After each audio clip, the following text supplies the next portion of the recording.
The chamber is dark except for the glow of a single flame. The candle is small, a stub resting in its holder, and its light bends and flickers against the rough stone wall. You are here, sitting close enough that the warmth of it brushes your skin. Beyond that faint circle of gold, the night stretches wide and endless, silent except for a distant thread of sound. A lute, perhaps, or the gentle plucking of a psaltery. Soft notes carried through the still air, as if they, too, are fragile flames trembling in the darkness. You lean closer, listening. The music is not loud, not insistent, but it lingers like a breath. And in that lingering, there is peace. Have you ever noticed how certain sounds arrive not to stir you, but to quiet you? In this world of long days, hard work, and heavy steps, a song at night becomes not a performance but a companion. Here, in this chamber, the melody invites you to set your burdens down, if only for a while. The candle burns slowly, its wax softening, and you feel the weight of the day settle into your body. You have carried baskets, bent your back to chores, stood in lines of duty that seemed never to end. Yet in this moment, something shifts. The tune outside the chamber is not extravagant. It belongs not to a royal hall, but to ordinary life, a neighbor strumming by firelight, or a passing player resting for the evening. It is the music of simple peace, and it reaches you like a gentle hand laid across your shoulder. Music, has always been more than entertainment. It was never only meant for kings and courts, though they too cherished it. For people like you, women stirring pots, men tilling fields, children drifting into sleep. It has been the thread that wove comfort into nights that were otherwise heavy with silence.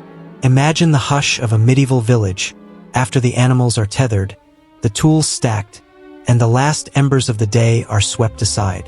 What remains is quiet, and into that quiet, a song arrives. It does not demand you listen. It does not command your attention as the work of the day did.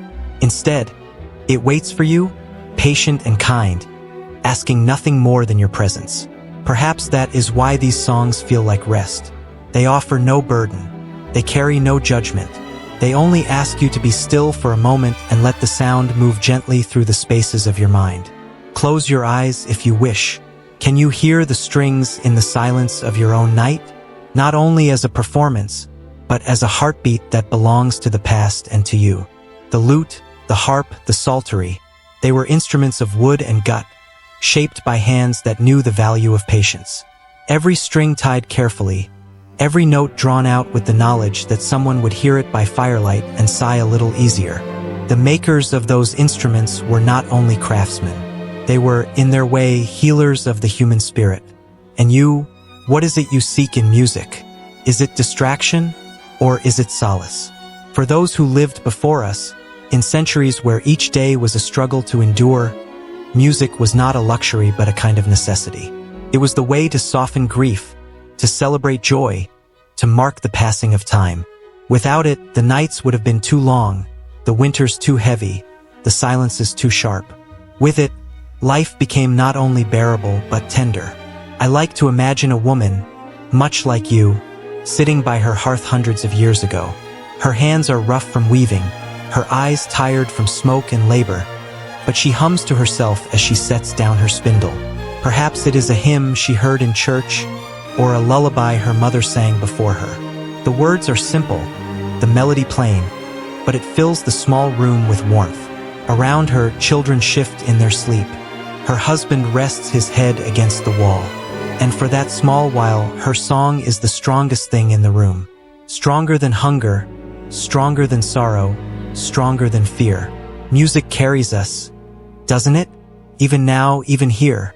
When you listen to that faint lute, you are not only hearing notes, you are hearing centuries of longing and comfort reaching across time. That is the quiet miracle of sound. It fades in the air, yes, but somehow it lingers in us. We carry it forward, even if we do not realize it. A medieval melody becomes a modern whisper. A candlelit song becomes the rhythm of your breathing tonight. And so we begin this journey together, not only to learn about music, but to rest with it. This is not a history of kings or battles, though such stories exist.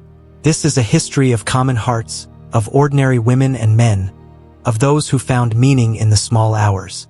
It is a history of sound as refuge, of melody as medicine. As you listen, let it be both education and meditation, for the two can walk hand in hand. You will find facts, yes, but also feelings. You will meet instruments and voices, but also the quiet truth that music has always been a companion to weary souls. Think of the dwarf's quiet rest, the title that brings us here. In stories, the dwarf is often small, unnoticed, overshadowed by knights and kings. Yet here, the dwarf represents something precious. The overlooked space of peace, the rest found in corners away from the loudness of the world. In music, we find that same space. It does not matter if the notes are grand or simple. What matters is that they are present, steady, and kind. Perhaps tonight you need that rest. Perhaps your day has been long, your mind heavy. If so, let this candle's glow and this faint melody remind you that even in the hardest ages of history, people like you paused, breathed, and found comfort in sound. The world may change, but the need for peace does not. And so, as we open this quiet rest together, I invite you to listen, not only with your ears, but with your whole being. Listen as though you were there in that chamber, the candle burning low, the strings trembling in the dark. Listen as though the song was meant for you alone, because in a way it is. Every note played in those faraway centuries was meant to soothe the human heart, and your heart is no less worthy of that comfort now. As you listen, perhaps close your eyes. Can you hear the strings in the silence of your own night? If you'd like to share how music soothes you, leave a thought when the story is done. The day begins before the sun itself rises. You feel it in your bones, even before your eyes open. The weight of duty, the rhythm of tasks waiting to be done. The air is cold, still heavy with the dampness of night, and the first thing you notice is the smell of smoke lingering from the hearth that burned low through the darkness. That hearth is small, rough stones built into the corner of your dwelling, but it is the center of everything. Without it, there is no warmth, no food, no light. With it, there is life. You rise quietly, careful not to wake the children. Your dwelling is not large, few were, unless one lived among the nobility. For people like us, houses are simple. Some are timber frames packed with wattle and daub, the plaster made from mud, straw, and sometimes even dung. The roof is thatched with reeds or straw, and when the wind is fierce, you can hear it whistling through the cracks. The floor is earth, sometimes scattered with rushes that must be changed when they grow too foul. In the corner, a low wooden stool creaks beneath the weight of a clay pot. A few tools hang on pegs. Everything is modest, but everything is necessary. The day's labor is constant. You step outside to fetch water, your feet sinking into the damp soil. The bucket is heavy, and when you carry it back, your arms ache, but there is no choice. Bread must be made, and for that, flour must be kneaded with water and yeast into dough, then baked against the heat of the fire. If fortune is kind, you may have cheese to slice or onions to add. Sometimes there is meat, but more often it is pottage. A thick stew of peas, beans, and whatever vegetables you manage to grow or barter for. As the morning stretches, so too do your chores. You spin wool into thread, your fingers aching as they pull and twist the fibers. You mend garments, patching holes where they have worn thin. You sweep the rushes, tend to the animals if you have any, and watch over the children, who play at your feet or squabble until you hush them. If your family works the fields, you join in the harvest when the season demands, bending your back to reap barley or wheat. The sun beats down, your hands blister, and yet you carry on. The body, in such times, is an unending servant. By midday, your shoulders are sore. By evening, your head is heavy. The world is loud, filled with the crack of tools, the calls of neighbors, the clatter of carts, the endless bleating of animals. The sound never fully leaves you. It becomes part of the rhythm of your blood, part of the ache in your chest. You carry it like an invisible weight. And yet, when the work is finally done, there is the hearth. The hearth is not large. It does not roar with firewood as noble halls might, for wood is costly and must be used with care. Sometimes it is little more than a few embers stirred back to life, fed with twigs, or dried dung when wood is scarce. But when the flame takes, When it glows against the stones, the whole room softens. You feel the warmth settle into your tired bones. The flicker of light touches your face, and for the first time all day, you sit. It is here, by this hearth, that peace arrives. Not loud, not grand, but quietly. A place of rest that belongs to those who are overlooked. The workers, the poor, the weary, the forgotten. Here, you do not need to be anything other than yourself. Here, in this small circle of warmth, you are seen not by kings or priests or masters, but by the fire itself, steady and faithful. It is this space that I like to call the dwarf's quiet rest. Not because of size alone, though it is small, but because of what it represents. In stories, the dwarf is often unseen, a figure of little power, pushed aside by taller and louder voices. And yet, the dwarf carries wisdom, endurance, and quiet strength. So too does this hearth. Though overlooked in grand tales, it is the center of ordinary lives. It is the place where burdens melt away, where songs are hummed under one's breath, where hands fold together in simple gratitude. Imagine yourself now seated near that fire. The day is over. Your body aches, your fingers are sore, but there is a bowl of warm pottage in your hands. The steam rises, carrying with it the smell of herbs you gathered in summer. The children murmur as they drift toward sleep, curled under rough woolen blankets. Outside, the world is still noisy. The dogs bark, the wind rattles the shutters, but in here, the sound is softened. The fire pops gently. The air smells of smoke and earth, and your heart finally loosens its grip. Music finds its way here too. Sometimes it is only your own voice, humming a tune you barely remember, something your mother once sang as she tucked you into bed.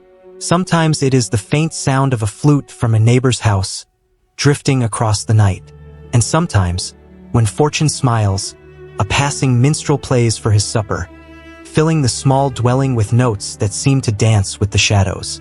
But whether elaborate or plain, the music feels like a balm. It arrives in the quiet, lays itself beside you, and asks nothing in return. Rest in the medieval world was rare. Sleep itself was often broken. People woke in the night, tended fires, prayed, or whispered to one another before drifting off again. Yet within these fragments of rest, there was solace. The hearth gave warmth, the song gave peace, and together they made life bearable. Without them, the weight of labor might have crushed the spirit entirely. With them, even the poorest soul could find a measure of dignity, a pocket of gentleness in a world that demanded so much. Do you feel the heaviness of that life? The endless bending, carrying, scraping, stirring? Does your day ever feel this heavy? In some ways, we are not so different from those who came before us. The burdens change shape, but the body still aches. The heart still longs for pause, and the mind still seeks refuge. Music, even now, is the soft hand on your shoulder. It reminds you that you are not alone, that others before you sat by their hearths, closed their eyes, and let sound carry them toward peace. And so we linger here, in this small room, by this modest fire.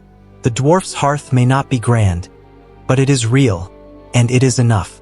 Enough to warm, enough to soothe, enough to give the weary heart the courage to face another day. When you listen to the faint music that drifts through the dark, remember that you are sharing in a tradition as old as history itself. The tradition of finding rest not in palaces or in wealth, but in the simplest spaces. A candle, a bowl of food, a song at the end of a long day. The fire burns low, its light turning the edges of the room to shadow. The day's work is behind you now, though your body still carries its memory. The ache in your hands, the weight in your back. You sit near the hearth, and for a moment, the only sound is the quiet crackle of wood and the steady rhythm of your breath. Then, gently, another sound enters. A string is plucked. Another follows. A melody rises, slow at first, and then more certain. It fills the room like warm air, wrapping around you, smoothing the rough edges of the day.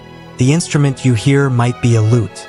It rests in the arms of a traveler seated by the fire, its pear-shaped body polished by years of touch. The lute is soft-spoken compared to the boldness of pipes or drums, but its voice is deep and tender. Each note seems to lean toward you, carrying both sorrow and comfort. It is the kind of sound that can make your eyes grow heavy, not from boredom, but from a sweetness that urges you toward rest. Some say the lute was the favored companion of poets, for it knew how to echo the heart's most fragile longings. Listening, you cannot help but agree. Or perhaps it is a harp you hear. Harps in this time are not grand like those of later courts, but smaller, cradled in the arms or balanced on the lap. Their strings shimmer when touched, each one like a drop of water falling into a still pool. The harp does not press upon you. It lifts. Its notes are light, rising like threads of light in the smoky air, carrying prayers or blessings as though the instrument itself were whispering them to the heavens. A harp played by firelight feels like a bridge between earth and sky, between weary bodies and soaring hopes. Then there is the psaltery, an instrument of strings stretched across a shallow wooden box. Played with a quill or with nimble fingers, its voice is bright and delicate, almost like birdsong at dawn. When it is played well, the sound can fill the room with a kind of fragile joy, reminding you that even in a life of toil, there are moments of delight. The psaltery was often played in homes or small gatherings, not demanding attention like louder instruments, but offering a background of beauty, gentle, steady, and kind. The viol, too, deserves its place in this quiet chamber. An ancestor of the violin, the viol is held against the body and played with a bow. Its voice is more earthy, less delicate than the harp, yet it carries a depth that stirs something within you, can weep, if the player wishes, or it can dance. Its tones can be raw, reminding you of human frailty, or they can be strong, carrying the pulse of life itself. If the lute sighs and the harp soars, the viol speaks in a voice close to your own, sometimes mournful, sometimes joyful, always familiar. And in the pauses between these instruments, the recorder may be heard. Unlike the piercing pipes of outdoor festivals, the recorder is gentle, made of wood, its voice closer to breath than to brass. It can be playful, skipping through a tune like a child at play, or it can be soft, weaving through the evening like a breeze through the reeds. Its sound is never harsh, never demanding. It is a companion to quiet, perfectly at home in a room such as this, where shadows grow and hearts slow. Yet among all these instruments, there is another that surpasses them, the human voice. No wood, no string, no bow, no quill can match the intimacy of song carried by breath. A woman's hum as she stirs the pot, a man's chant as he walks home from the fields, a child's lullaby sung half asleep. These are the truest instruments of all. The voice belongs to everyone, from the poorest laborer to the wealthiest noble, and its sound carries the weight of the soul itself. When voices join together, whether in song or in prayer, the air itself seems to tremble with meaning. Imagine yourself seated by the hearth, listening as these sounds drift around you. A traveling minstrel strums his lute for his supper, singing verses he has learned on the road. His fingers move with ease, each chord drawing you deeper into the tale. The words may speak of love lost, of courage tested, or of faith in a merciful God. Perhaps your neighbor brings out a small harp, her fingers shy but steady, offering a tune she remembers from her youth. Or perhaps no instrument is played at all. Only your own voice, rising softly, filling the room with a melody known only to you. Music in these moments is more than entertainment. It is a reflection, a prayer, a way of softening the boundaries between body and spirit. After a day of labor, when the muscles are weary and the mind restless, the sound of strings or voice becomes a path toward peace. It does not erase hardship, but it transforms it, giving shape to feelings too heavy to hold in silence. A sigh becomes a note, a longing becomes a melody, a prayer becomes a song. For those who lived in this world, music was not a luxury reserved for the wealthy, though the rich certainly enjoyed its splendor. It was part of the daily rhythm of life. It was sung in fields, hummed in kitchens, played in small corners by those who had little else to give. Even the simplest tune, played on a worn instrument or sung in a tired voice, carried power. It reminded those who heard it that they were not alone, that others shared the same sorrows, the same joys, the same longing for rest. The sound of strings is not only in the instrument, it is in the way the listener breathes differently when they hear it. It is in the way the firelight seems warmer, the shadows less heavy, the world more forgiving. To sit in such a moment is to step into a space where time slows, where the burdens of the day are set down, and where the heart can listen without fear. If you could hold one of these instruments tonight, the lute with its tender sighs, the harp with its shimmering prayers, the psaltery with its bright joy, the viol with its deep voice, or even the recorder with its gentle breath, what would you choose? Each one carries a story, a sound, a piece of the human soul. Perhaps you would choose the simplest of all, the voice, your own voice, rising softly in the dark. Whichever you imagine, let it rest in your hands, and know that it belongs to you as much as it belonged to those who lived long before us. If you could hold one of these instruments tonight, which would it be? Share your thought, it helps keep this quiet tradition alive. The stone walls hold their silence, but within them, there has always been music. Imagine yourself seated at a spindle, your fingers working wool into thread. The rhythm of the wheel hums in time with the song you hum beneath your breath. It is not a song for courtly ears or polished parchment. It is a melody shaped by habit, by memory, by comfort. The tune belongs to no composer, and yet it has been carried by countless women before you. Such was the music of daily life, quiet but enduring, woven into the fabric of existence just as surely as the thread in your hands. Women's voices have always been there, though history often forgets to write their names beside the notes. Think of lullabies sung in darkened chambers where candles sputtered low. A mother cradles her child, rocking softly, her voice untrained but steady. She may never hold a harp or sit at the feet of a master musician, but her voice has shaped the dreams of the next generation. How many of us learned our first songs not from great halls or choirs, but from the lips of someone we loved? These were songs of survival, of tenderness, of connection. In convents, too, voices lifted upward, soft but resolute. Nuns sang hymns as part of their devotion, their music echoing against the stone walls of chapels. The sound was simple, often a single line of chant, but the reverence within it gave the walls a living warmth. Imagine standing there in the dim light of stained glass, the air filled with breath and tone. These were women who may never have spoken loudly in the marketplace, yet through music they could be heard by God, by each other, and perhaps, if we listen closely enough, by us. At the spinning wheel, in the kitchen, along the riverbanks where washing was done, voices often mingled together. The work was heavy, repetitive, and long. Song lightened it. A shared melody kept rhythm with the thud of wooden paddles against wet cloth or the scrape of a knife across root vegetables. These were not grand performances but survival songs, giving strength to tired bodies. The words might be playful, sharp, or sorrowful, depending on the mood of the women gathered.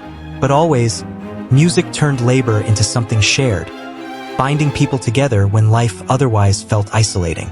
And yet, the written accounts rarely speak of them. Male scribes, patrons, and scholars filled parchments with the works of men, the reputations of men, the instruments of men. The voices of women drift between the margins like forgotten air. But if you sit quietly enough, you can still hear them. A song hummed by your grandmother while baking bread. A lullaby remembered without words, just melody. These echoes are not lost. They are here, carried forward by memory, as real as any courtly ballad. Music gave women small freedoms. Even in a life bound by duty, the voice remained one's own. A song could express joy that words might not, or grief that was too dangerous to speak aloud. It was a release. A woman at her chores might sing of love, loss, or longing, cloaking her feelings in metaphor, safe in the assumption that others would not listen too closely. But the act of singing allowed her to feel, to be more than her labor for a moment. Music, for many, was a quiet rebellion of the spirit. When we consider history, we often picture kings, knights, or scholars. But what if, instead, we picture the song of a woman, carrying through a smoky hall as she rocks a cradle? What if we imagine the harmony of sisters spinning together, or the chant of nuns rising as dawn light filters into their chapel? These voices may not have been etched onto parchment, but they shaped the lives of those who heard them. They softened hardship, deepened love, and made silence bearable. Have you ever been soothed by a song from someone you love? Perhaps it was not perfect in sound, but perfect in meaning. The same was true centuries ago. Those moments endure, stretching across time like echoes in stone corridors. They remind us that history is not only in the halls of power, but in the quiet voices that sang in kitchens, fields, and chapels. Listen carefully, and you may hear them still. The monastery is a place where time seems to move differently. Imagine walking through the cloisters in the early morning, the chill of stone beneath your feet, the faint scent of incense lingering in the air. The world outside might be chaotic. Fields to till, markets to haggle in, wars to fight. But within these walls, life is ordered by rhythm. Bells toll in steady intervals, calling the community to prayer, to work, to meals, and to rest. Each sound is not only practical but spiritual, reminding every soul that life here is meant to be lived in harmony with something greater than themselves. Now picture yourself beneath the high arches of the chapel. The light is dim, filtered through narrow windows, casting long shadows on the walls. A hush settles over the gathering. Then a voice begins, a single note, low and steady. Another joins, then another, until the sound becomes a gentle wave filling the space. This is Gregorian chant, one of the most recognizable forms of medieval sacred music. The melody is simple, without instruments, carried only by human breath. Yet in its simplicity, it feels endless, eternal, like a river that flows without ceasing. Gregorian chant was never meant to dazzle or entertain. Its purpose was to guide the mind toward prayer and contemplation. The notes rise and fall like the rhythm of breathing, grounding both singer and listener in the present moment. Imagine lying back beneath those arches, your eyes closed, the sound circling above you. It is not music that demands attention, it invites you to rest within it. This was the gift monastic communities offered, a soundscape that soothed the soul while lifting it heavenward. For monks and nuns, music was not separate from life. It was woven into its every hour. Morning began with matins and lauds, prayers often sung in near darkness, when the rest of the world was still asleep.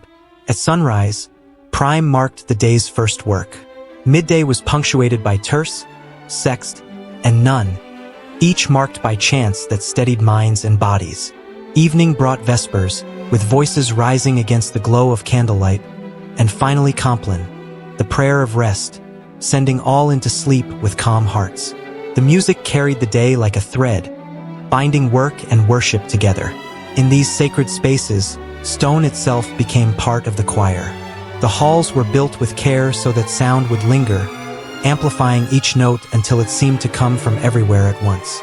A single voice could fill the room, and a dozen could feel like hundreds.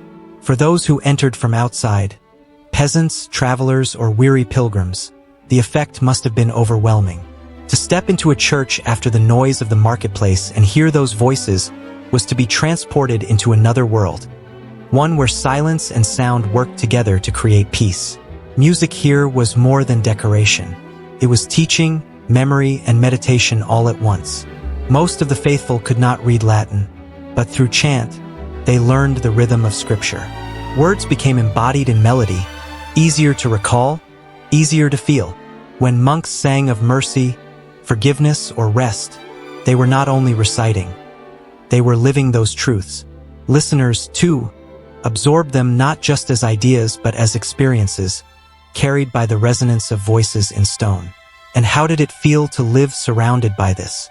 Imagine being a young novice, newly arrived, your days suddenly ordered by bells and chants. At first, perhaps the repetition felt heavy, but soon, the music would become like breath itself. The chants were not performances, they were offerings, humble and pure. Singing together was a way to dissolve the self into community, into faith, into the eternal. Even those who never raised their voices could feel themselves held in the current of sound, carried into rest. For travelers, monasteries often offered shelter. Picture a weary soul, dusty from the road, lying on a straw mattress in the guest hall. The air is cold, but through the stone walls drifts the faint echo of night prayer. The chant lulls them towards sleep, the rhythm of Latin words unfamiliar but soothing. Even without understanding, the meaning is felt. The sound itself becomes a blanket, a reassurance that the world is held in order and peace, if only for this night. These spaces were not perfect, of course. They were built by human hands, filled with human struggles. Yet the music created within them was something more, something enduring. It reached across differences, across centuries, to touch anyone willing to listen.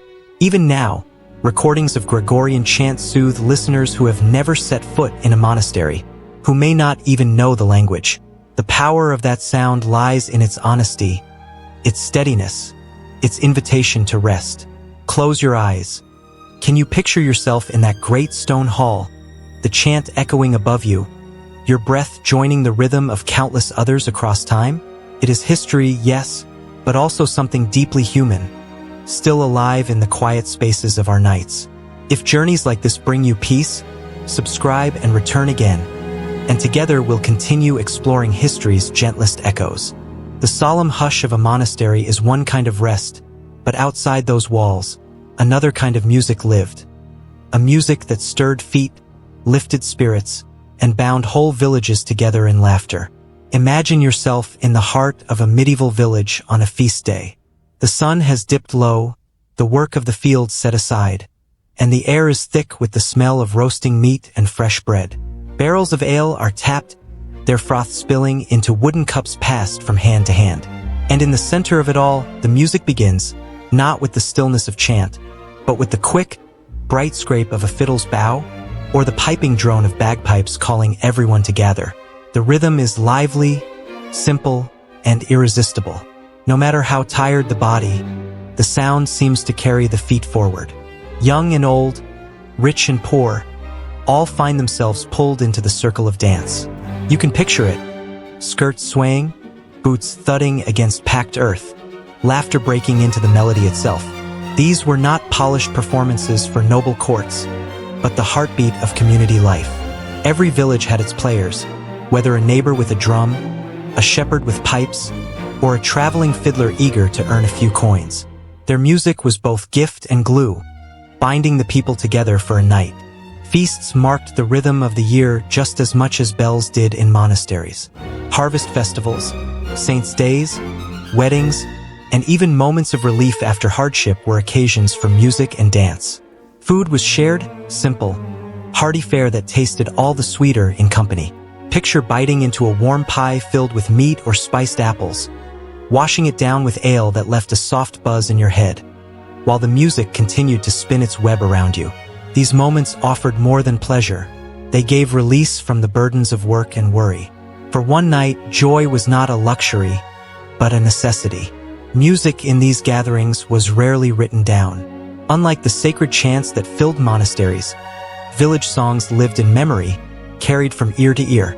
A fiddler might know a dozen tunes, but each would shift slightly depending on who played it, where, and when. No two nights ever sounded the same. And yet, the songs were familiar enough that everyone knew how to move with them. The steps of the dances were simple, built for many feet at once, designed so no one would be left behind. You did not need skill, only a willingness to join. And when the dancing slowed, another kind of music took its place. A lone singer might lift a ballad, voice cracked by age or ale, telling a story of love lost, of heroes gone, of sorrow born. The crowd would hush, listening, some nodding in recognition of their own griefs. Music, even at its most festive, knew the weight of life. Joy and sorrow mingled freely, for both belonged to the human heart. In that way, rest was found not only in laughter but also in the quiet permission to feel deeply. As the night wore on, the energy softened. The fiddler bow slowed, the bagpipes sighed into silence, and the drumbeats quieted to nothing but memory. People drifted away from the fire, their bellies full, their bodies tired in the sweetest way. The last cups of ale were drained, the last songs hummed low. Neighbors leaned against each other, walking home under the watch of stars. Children fell asleep in parents' arms, the echoes of dance still ringing faintly in their dreams. Imagine lying down after such a night, your body humming with the memory of movement, your ears still ringing with tunes that have no end. The music fades, but its warmth remains, like embers glowing in the hearth long after the fire has burned low. Rest comes not in silence alone, but in the memory of shared joy, in the comfort of knowing that tomorrow's work is softened by tonight's laughter. And isn't that what music still does for us today?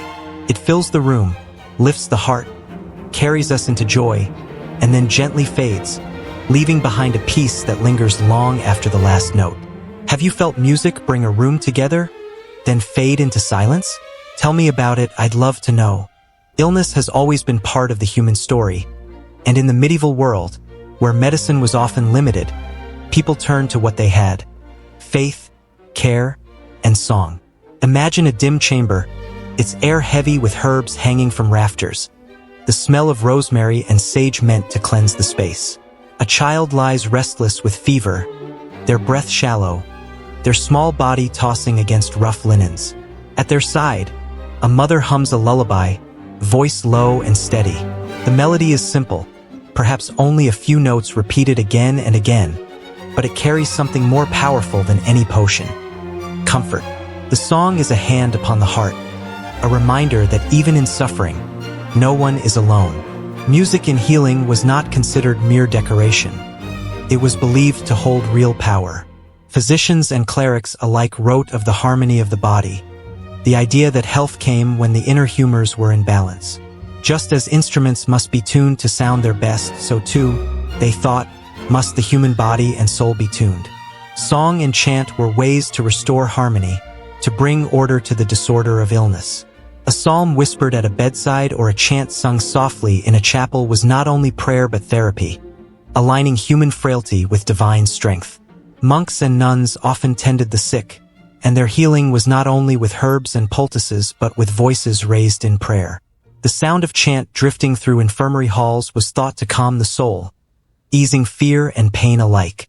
The slow, steady rhythm of the music acted like a balm, a sound to carry the suffering gently toward peace. Even those who did not fully understand the Latin words would feel their power in the vibration, in the repetition, in the way sound seemed to cradle the body. But music was not confined to sacred spaces. In homes, songs became medicine too. Mothers sang to soothe restless infants, their lullabies easing the child into sleep. Wives and sisters hummed for the weary after long days in the fields, their music softening aches no salve could reach. Friends kept vigil by candlelight, singing gently over the beds of those they loved, knowing that even if the illness could not be cured, suffering could still be eased. Imagine being held in such sound. The pain does not vanish, but it feels lighter, carried for a moment by someone else's voice. There were also songs meant to ward off sickness or misfortune, chants spoken almost like charms. People believed in the spiritual power of sound, that certain tones or words could protect against the unseen. Whether these worked or not, they offered something just as important: hope. And hope itself was healing, giving strength to endure when cures were few. Even today, we know music heals. Science speaks of lowered heart rates, eased anxiety, improved sleep. But beyond science, we feel it. A song has the power to make tears fall, to steady a racing mind, to remind us we are alive and connected. Think of the times music has helped you. Perhaps a soft song that carried you through grief, or a melody that made your body rest when nothing else would. Close your eyes and picture yourself by that bedside centuries ago. The herbs hang heavy, the candle flickers, the illness lingers, and yet, in that small room there is peace, because someone is singing, and through that song, love is given form. That was the medicine of music then, and it remains so now. If music has ever healed you in some way, even a small one, share that moment with me. These stories matter, because they remind us that healing is not only in remedies, but in the quiet gift of sound. The dwarf waits quietly at the edge of the firelight, not the figure of fairy tales with treasure hoards or sharp tempers, but a gentler presence, small, often unseen, yet carrying wisdom in the way he rests. In his quietness, there is strength, a reminder that life is not only about striving or conquering, but about finding peace where one can. His quiet rest is not idleness, it is dignity. It is the hard-earned pause after a day of labor, the stillness that lets music seep into tired bones. When we think of the medieval world, it is easy to picture the grand castles on high cliffs, knights charging into battle, cathedrals reaching toward heaven. Yet most lives were not lived in grandeur. They were lived in cottages, fields, workshops, kitchens. And it is in those places, among the overlooked, that music found its truest meaning. The dwarf's quiet rest belongs to them. The weavers humming at their looms, the shepherd whistling to pass the hours, the mother singing her child into slumber. These were lives not written into chronicles, but lives shaped and soothed by song. Imagine a stonemason returning home after shaping heavy blocks all day. His hands ache, his back is stiff, and his clothes carry the dust of his labor. By the hearth, a simple meal waits, and beside it, the sound of a neighbor's flute drifts through the open door. The melody is not grand, but it softens his weariness. He eats, he listens, and for a few moments the world feels whole. That is the dwarf's quiet rest, the peace found not in power, but in music that acknowledges our shared humanity. Ordinary people often carried burdens history does not record. Hunger, grief, endless toil. These too were part of medieval life. And yet, amid it all, there was still song. Music gave shape to sorrow when words failed. It gave laughter to celebrations, strength to work, rhythm to faith. To rest in music was to declare, my life, too, matters. My smallness is not nothing. It is a place where beauty can still live. Think of the dwarf again, short in stature, easy to overlook. Yet his wisdom lies in showing us that greatness is not measured in how loudly one is heard. Sometimes it is the smallest voices, the gentlest songs, that carry the deepest truths. How many ballads were first sung by those without names in books? How many lullabies began in the mouths of women who never held a pen? And yet their songs endured, passing from lip to lip, century to century. Music remembers those whom history forgets. There is a kind of reverence in this. When you sit in silence and recall an old tune, you are keeping alive not only the melody but the people who once rested in it. Their voices become part of yours. This is why the dwarf's quiet rest matters. It honors the dignity of lives too small to be carved into stone monuments, yet vast in their humanity. Picture yourself as one of them, a washerwoman by the river, your arms raw from scrubbing, pausing for a moment as another woman hums across the water. The song drifts to you, and you hum along, your breath falling into rhythm with hers. In that moment, the burden is lighter. Or perhaps you are a boy tending sheep, playing a tune on a reed pipe you carved yourself. No one applauds, no one records it, but the sound fills the meadow, and your heart rests easier. These are the lives where music did its deepest work. The dwarf's rest is a symbol, but it is also an invitation. It asks us to look differently at history, not from the heights of thrones, but from the hearths and fields. To see the beauty in lives that ended without titles, without glory, but not without meaning. Their peace, found in song, tells us something about our own lives too. We also seek rest. We also carry burdens. And we too find solace in music that holds us gently, reminding us we are not alone. Every quiet life matters. Every song matters. If you agree, help me keep telling these stories by joining this journey. For in remembering the dwarf's quiet rest, we remember the countless lives who lived quietly, yet fully, their dignity carried in music that still echoes, if only we listen. Close your eyes and listen, not just to the hum of your own room tonight, but to something older. Imagine a thread of sound stretching back through time, thin but unbroken, carrying with it the echoes of lutes and harps, of flutes carved from bone, of voices raised in stone chapels. That thread winds through centuries, tying together the shepherd whistling in a medieval meadow and you, sitting here now with music spilling gently from your headphones or speakers. The instruments may have changed, the words may be different, but the purpose, the search for rest, for peace, remains the same. Medieval music laid foundations that still shape what we hear. The chants of monasteries, with their slow rise and fall, influenced hymns that are sung in churches today. Folk tunes played on fiddles or bagpipes found their way into dances, into ballads, into the roots of much of Western music. Even the simplest lullabies carry traces of those earlier melodies, reshaped but still familiar.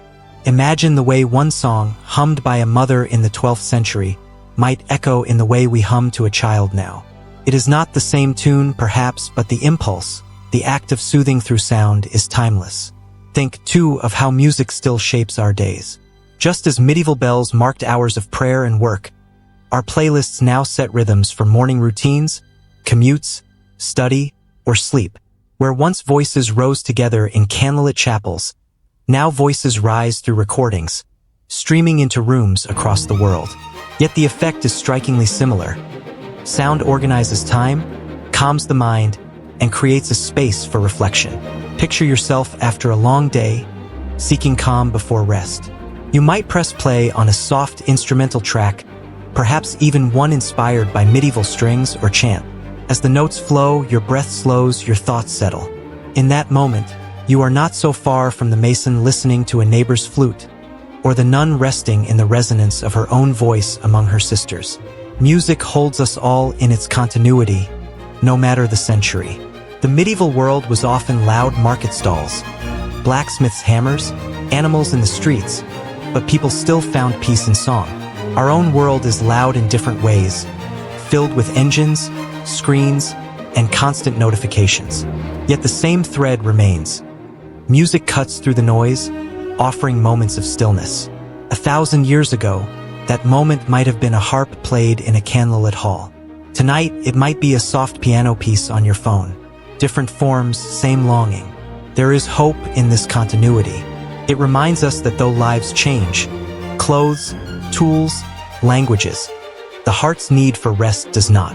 Music has always been the hand on the shoulder, the voice in the quiet, the invisible bridge across loneliness. The dwarf's quiet rest, the nun's chant, the villager's fiddle tune, your evening playlist, all are part of the same story. The thread of sound carries us, reminding us that peace is never truly lost. It only waits to be listened to again. And so, as we draw this journey through medieval nights toward its end, let the music linger with you. Let it remind you that every note you hear tonight is connected to countless others who once sought the same solace. The echoes of time are not distant. They are here, woven into the very songs that calm you now. What's the song that gives you peace tonight? Share it below. I'd love to weave it into our echo of history.